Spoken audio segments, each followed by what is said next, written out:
मातीचा सण घेऊ आला रे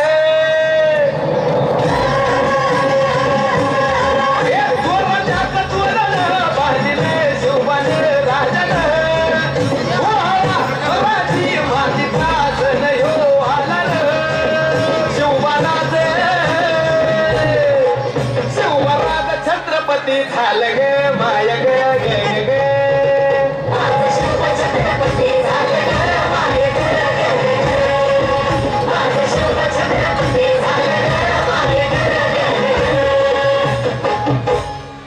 हे पालखीताल कोण सोबती मावळे सरदार अन 32 मन सिंहासन त्यावरी बैसल कोण ग